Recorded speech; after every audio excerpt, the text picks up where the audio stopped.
তেহরানের অলিগলি যখন জনবিক্ষোভে উত্তাল, তখন দেশটির খোদ সর্বোচ্চ নেতা আয়াতুল্লাহ আলী খামেনির এক গোপন পরিকল্পনা নিয়ে তোলপাড় শুরু হয়েছে বিশ্বজুড়ে।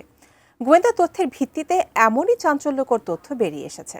কিন্তু কি আছে খামেনির মাস্টার প্ল্যানে? বিস্তারিত সাদিয়া সিদ্দিকার রিপোর্টে। ইরানে চলমান নজিরবিহীন জনবিক্ষোভ এবং অভ্যন্তরীণ রাজনৈতিক অস্থিরতা দেশটির কয়েক দশকের শাসন ব্যবস্থাকে এক চরম অনিশ্চয়তার মুখে ঠেলে দিয়েছে।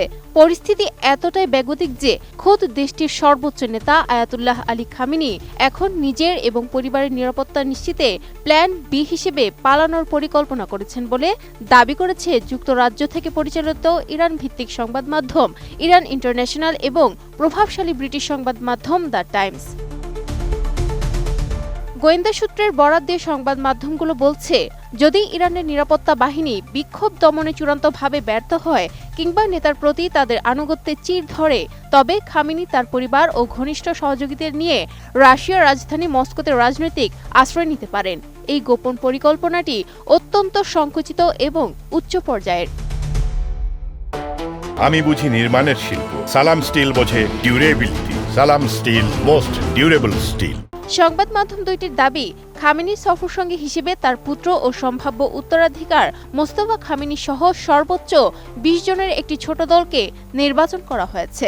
পশ্চিমা গোয়েন্দা সংস্থাগুলো দাবি করেছে, খামেনি ও তার ঘনিষ্ঠ বৃত্ত ইতোমধ্যে তেহরান ত্যাগ করার জন্য একটি নির্দিষ্ট এবং নিরাপদ এক্সিট রুট বা পালানোর পথ চূড়ান্ত করেছেন।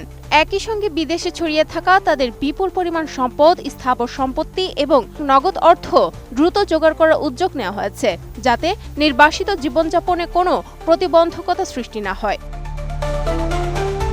খামেনির এই আকস্মিক পরিকল্পনার পেছনে তার বর্তমান শারীরিক ও মানসিক অবস্থাকে প্রধান কারণ হিসেবে দেখা হচ্ছে বলে মনে করছে সংবাদ মাধ্যমগুলো। তাদের প্রতিবেদনগুলোতে বলা হচ্ছে, চলতি বছরের জুনে ইসরায়েলের সঙ্গে টানা ১২ দিনের তীব্র সংঘাতের পর ৮৬ বছর বয়সী এই নেতা মানসিকভাবে বেশ ভেঙে পড়েছেন। পশ্চিমা গোয়েন্দা সংস্থাগুলোর মনস্তাত্ত্বিক বিশ্লেষণে তাকে এখন প্যারানয়েড বা অতিমাত্রায় সন্দেহপ্রবণ নেতা হিসেবে চিহ্নিত করা হয়েছে।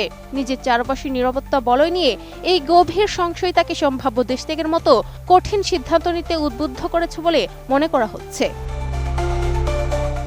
Sadia Siddika, ATN news.